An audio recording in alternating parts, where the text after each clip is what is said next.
नमस्कार साथियों, स्वागत है आप सभी का आज पंकज दुबे साहित्य यूट्यूब चैनल में। तो आज हमारा व्याकरण का एक टॉपिक है, एक नया प्रकरण लेकर हम आए हैं पदबंध। तो आज हम पदबंध का अध्ययन करेंगे।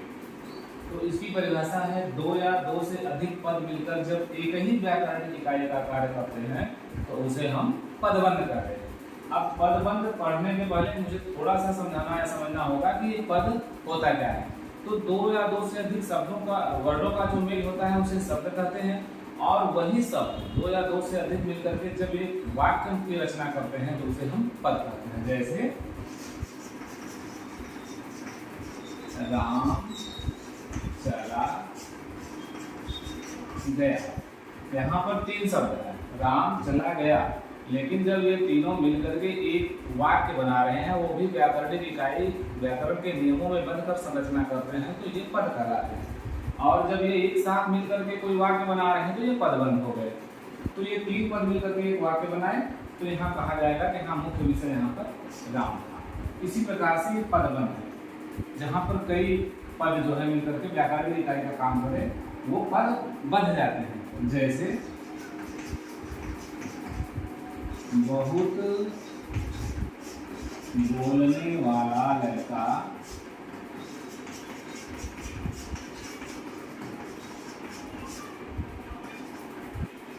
आज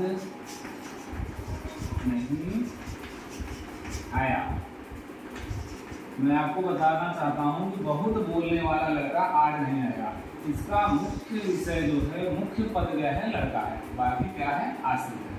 आपको ये ध्यान देना होगा कि एक जो है मुख्य पद होता है और उसके साथ उस वाक्य में आने वाले जितने पद या शब्द हैं वो आश्रित होते हैं। इस वाक्य में मुख्य पद क्या है, लड़का, बाकी जो है आश्रित है। तो बहुत बोलने वाला लड़का आज नहीं आया, या फिर शरारती व्यक्ति चला गया, या मूर्ख आदमी बहुत बोलता है, तो मूर्ख के आदमी जो है वो आदमी मुख्य विषय हो गया। और इस प्रकार से ये इसकी उदाहरण हो गई, इसकी परिभाषा हो गई। अब हम ये देखेंगे कि पदबंध के भेद कौन कौन से होते हैं, कितने प्रकार के ये होते हैं। तो पदबंध मुख्य 5 प्रकार के होते हैं। तो फिर हम यहाँ पर देखेंगे पदबंध के भेद। कोई भी व्याकरण हो उसका चार्ट बना करके हम पढ़ते हैं। पहला है संज्ञा पदबंध, दूसरा है सर्वनाम, तीसरा है विशेषण पदबंध, और चौथा है क्रिया पदबंध, पांचवा है क्रिया विशेषण पदबंध। हाँ, आप जो है हम पदबंध के भेद देख रहे हैं। तो पहला जो है 5 कुल मिला के होते हैं। तो पहला होता है संज्ञा पदबंध। संज्ञा पदबंध को समझने का एक ट्रिक है, सबसे आसान, सबसे सीधा, कि संज्ञा का जो उसकी जो विशेषता है संज्ञा के तुरंत पहले रहती है। कहीं भी आपको पदबंध पहचानना हो तो देखिए, जैसे जहरीला सांप मारा गया, यहाँ पर सांप जो है ये मुख्य विषय है, इसकी विशेषता है कि यह जहरीला है ना। दूसरा है कि परिश्रमी छात्र सफल होते हैं। अब छात्र की विशेषता है कि वो परिश्रमी है।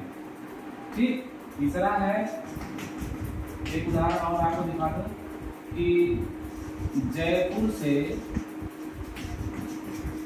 आए हुए लोग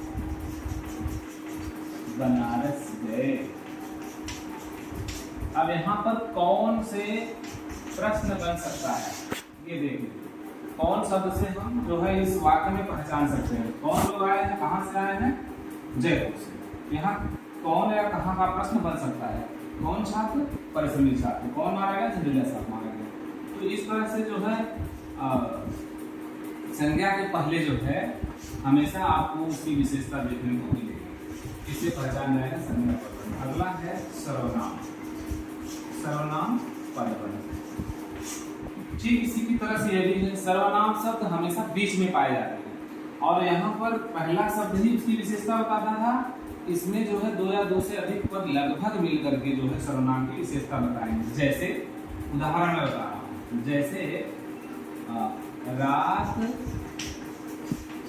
दिन पढ़ने वाले आप कैसे फेल हो गए। अब देखिए ये आप जो है ये आप सर्वनाम है, तो रात दिन पढ़ने वाले, यहाँ पर 2-3 शब्द मिलकर के इसकी विशेषता बताते हैं। या दूसरा है चोट खाए हुए तुम कैसे खेलोगे। अब देखिए तुम एक सर्वनाम है, तो कैसे है, चोट खाए, चोट खाए हुए तुम कैसे खेलोगे, तो यहाँ पर इसकी विशेषता देखने को मिल रही है। ठीक है, अगला है कि हिंदी पढ़ाने वाले आप सच में विद्वान हैं। यहाँ पर आप शब्द है एक सर्वनाम, लेकिन कैसे है इनकी विशेषता क्या है कि हिंदी पढ़ाने वाले हैं। तो अब हम अगला इसके बाद देखेंगे कि हम बता रहे हैं विशेषण पद। तो 2 या 2 से अधिक विशेषण पद जब मिल करके किसी मुख्य जो है संज्ञा या सर्वनाम की विशेषता बताता हूँ। यहाँ पर संज्ञा या सर्वनाम की विशेषता बताने वाले विशेषण शब्द विशेषण पद बन रहा है। जैसे मीठे मीठे बोल बोलने वाला कौन था। अब देखिए बोल बोलने वाला है तो कैसा, मीठे मीठे, तो यहाँ पर बोल और मीठा मीठा यह जो है उसकी विशेषता बता रहा है। या दूसरा है कि मेरे सभी छात्र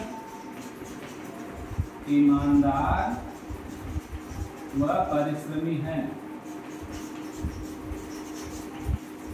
अब देखिए यहाँ पर ईमानदार और परिश्रमी किसकी विशेषता बता रहे हैं, इस छात्र की। तो छात्र क्या है, यह एक संज्ञा है, मेरे भी संज्ञा है। अगला देखेंगे चौथा। तो इस प्रकार से संज्ञा सर्वनाम की विशेषता बताने वाले 2 से अधिक पदबंध जो है विशेषण पदबंध कहलाते हैं। अगला हम बताएंगे आपको क्रिया। तो आप पहले से जानते हैं कि क्रिया की विशेषता, 2 शब्द क्रिया की विशेषता बताया, जिसे हम क्रिया विशेषण संज्ञा या सर्वनाम या किसी व्यक्ति के जिससे कार्य करने का जो है रूप देखने को मिले उसे क्रिया कहते हैं। तो 2 या 2 से अधिक पद मिलकर जहाँ क्रिया को बता रहे हैं वहां पर क्रियापद बन होता है।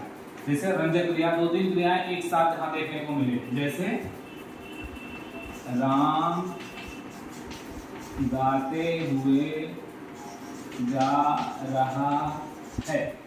यहाँ पर राम है और जा रहा है, तो गा रहा है ये किसकी क्रिया है और जा रहा है। 2 या 2 से अधिक क्रियाएं एक साथ देखने को जहाँ मिले वहां पर जो है क्रियापद बंद होता है।